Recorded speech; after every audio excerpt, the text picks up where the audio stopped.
We got a new review. This is Fatally Yours by Jessica Lacy.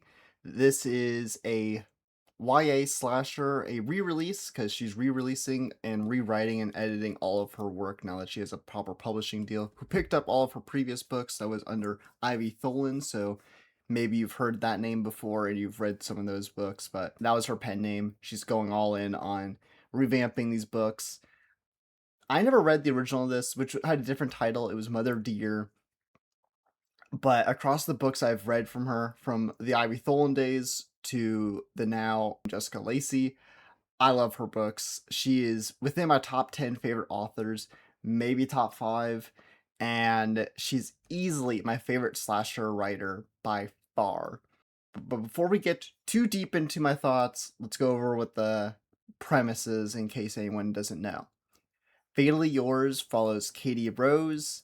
She's a part of this very wealthy family, but she's very attached to her mother, who she refers to as Mother Dear. Very unhealthy relationship, but some casual mother daughter stuff. They're serial killers together. The huge. And things kind of get shaken up when her estranged older sister, who they haven't seen in 10 years, comes home to visit and is like, hey, I'm getting married. And they have a lot of surprise and mixed emotions, but the family's there, and Mother Dear goes all in to prepare this wedding, even if she's kind of taken over a little bit too much. And it kind of leaves Kitty Rose on the sidelines, and she is not happy about it because this is an unhinged serial killer who has a really unhealthy relationship with her mother and is completely obsessed with her mother. And hey, wedding planning, it's pretty stressful, especially for a serial killer. This book is insanely fun. And though all of her books are YA, they don't feel YA, so don't let that be a discouraging thing for you, because man, these are brutal ass books that she writes.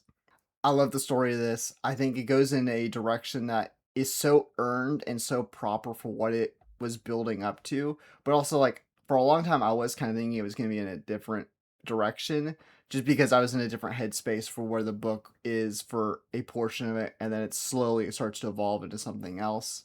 I love these characters. She does such great characters. It doesn't matter to me if the characters are super likable and sympathetic and relatable, or they're really grating, annoying, and murderers. I just dig my time with all of her characters. It doesn't really matter. Katie Rose is probably one of the tougher protagonists to be following for any of her work because yes, she kills people, especially people who don't deserve it, but she's also like a big personality, let's just say, and you may find it really annoying or really fun. And it took a little bit to get kind of situated and kind of get used to it, but I ended up really loving her character, and she has a really great, surprising arc that is so earned and so proper for what the character is and the story and the themes are. And there's enough kills in there to kind of make it, remind you, hey, this is a horror book. And Jessica's kills are some of the best that I've ever read. They are consistently so brutal and gory, while also sometimes being really creative. It's like some kills are pretty standard, someone getting stabbed or whatever, but then some of them are so theatrical and insane and creative. Sometimes in ways that are really horrifying, and some ways are so fucking funny.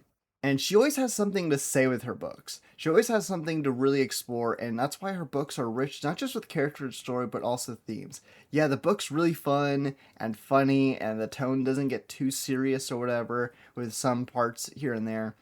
But she's really exploring something really interesting regarding wealth and privilege, and also family relationships, especially between a mother and her daughter, and also between two sisters. And she always has something to say, and she's always exploring it at such unique angles, especially when you just look at the personalities of the characters. We have two serial killers. Their personalities are quite large, and there is just so much to go into that gets into spoilers and stuff like that, but there's just a lot of meat on the bone, and she's not just giving you a time that's fun. It's also like there's substance there, and it's so thoughtful and engaging. But it works funny as hell. I really dig her sense of humor. This book is just all of her work. It's such a Jessica Asks Lacy book. Whenever you read a book, that's like the thing. That's the reaction, at least for me, that I always get out of it. And especially like this book, within the first chapter, I'm like, it's a Jessica Lacy book. Even though it doesn't mean they're all the same or anything like that. This is so different in many ways, especially with the pacing. It's a little bit of a slower pacing, and just the story itself, and also being in the POV of the killer, the like 99% of the book makes this a very different type of book for her, but also like it has the style, it has the tone, it has her voice, which is so important. And some authors, they just write great books, but they don't have a distinct voice that really makes them identifiable. And you read one of her books and you go, no one's even close to even mimicking this. Like, this is something that's truly hers. I will say, though, this is a tough recommend despite my love for this book, because the kills are spread out pretty far for the most part, and for it being a slasher, you may want a faster pacing to it. Like Tastes Like Candy was, I think, perfect pacing with some slower parts just to establish characters. But then when you get into the kills, it's go, go, go, go. In this, slower, but also her characters, she likes to have a full spectrum of characters: likable, unlikable, annoying, fun, so on and so forth. Come up with a description, she has it filled. In this, almost all the characters are pretty annoying, especially Katie Rose, and you're either going to find it really fun and enjoyable, or you're going to find it too grating and annoying. So I would say if you're a Jessica Lacy fan, you have to read this.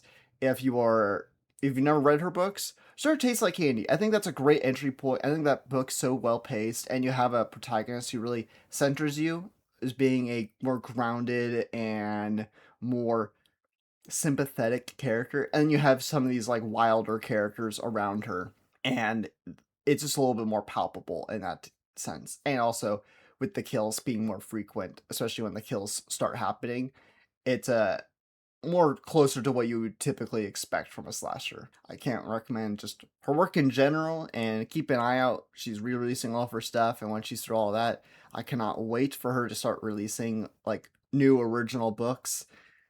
And either way, I'll be the first one to read everything because I'm just an enormous fan.